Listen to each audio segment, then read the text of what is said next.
Hey guys, have you ever gotten carsick when riding a friend's car? It's always the passenger in the back who suffers the most, while the friend driving is totally fine, right? Let me quickly explain why we get carsick and how to stop it when it happens. If you are worried about medication side effect, traveling with your kids who cannot take meds, or you used meds for too long, this video will really help. Especially the last method is a super effective, so please watch till the end. Alright, let's get started. Simply, motion sickness happens because the signal from your ear and the eye are conflicting. The semicircular canal and vestibular nerves in your ears detect movement and help maintain balance. When you're in a car, the vibration make your vestibular nerves feel like your body is moving, but your eyes see you sitting still, which makes them think there is little to no movement. Since your ear and eye are sending different signals to your brain gets confused. And when your brain cannot figure out what's going on and keep getting this mixed signal, then that's how you end up feeling motion sickness. That's why some people, especially those with sensitive ear, feels more carsick even when in the same car.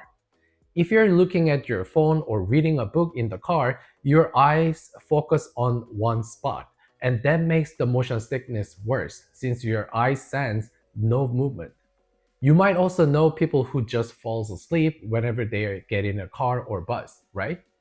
That's actually another symptom of motion sickness. After your brain deals with all the confusing signals for too long, it gets tired and start ignoring the information that doesn't seem important. And that's when you start feeling sleepy. The same thing happens when you get a nauseous using VR or watching a 3D movie with the special glasses. But in this case, your ears think your body's still while your eyes are tricked into thinking you are moving. So, why don't drivers get carsick as often? Because drivers can predict and control the car's movement, like when it starts, stops, or turns. So their body prepares for those changes. Plus, they're focused on the road outside rather than what's going on inside the car. So their body's sense of speed matches their eyes see. In short, the signal from their eyes and ears are in sync, so they don't get motion sickness.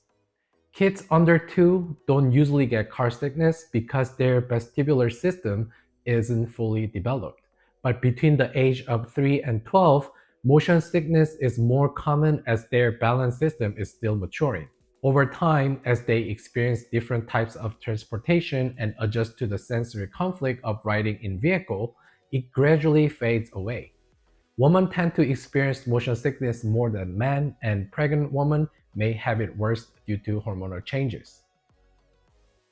Now, let me share some ways to prevent motion sickness. There are medications available on the market that you can use, but they can have significant side effects, right?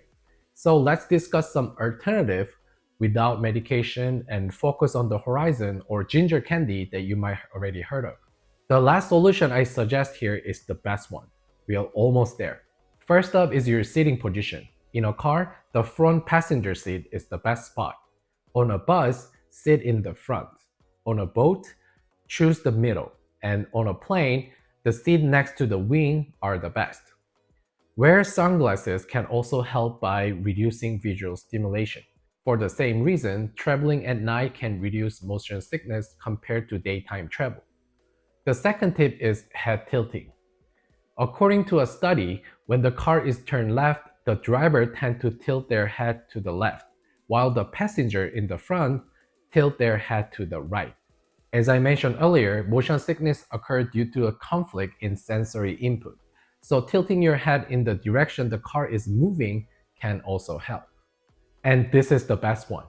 If you search online, you will often see PC6 and Li4 acupressure points the most, right? While those points can help with nausea, I will show you the best points to use. First, make a loose fist with your hand. You will feel a small dip between the fourth and fifth finger bone. This point is a 중저, which translates loosely to like sandbar in a river. There isn't exact translation in English, but in Eastern medicine, we often refer to our body's energy or qi as a flowing water. So think of this point as a place where water flows, like a sandbar in a river. But don't just press this point, there's another one. This one is not located on the meridian. It's located between your second and third finger. If you press this point, it's pretty tender. And if you have motion sickness, it will hurt even more. So massage these points until the pain subsides. You can use your hand, but I will show you something even better. This is called an ear seed. It's a sticker with a little seed in the middle. You can get about 1,200 of them for around $10. You don't need anything fancy. Just place on the points and simply press it. This seed will give you good stimulation. It's also safe for children. So if your child tend to vomit or get motion sickness in the car, put this sticker on their hand and tell them to press it. Of course, adults can do it too. As I did in the last video, I have introduced some acupressure points today. This information can be quite helpful, right? I will keep putting in the effort to provide you with useful knowledge. If you like the video, please hit the like and subscribe. It means a lot to us. And remember, health is wealth, so invest in yourself. This is Dr. Sean making health easy for you. See you next week.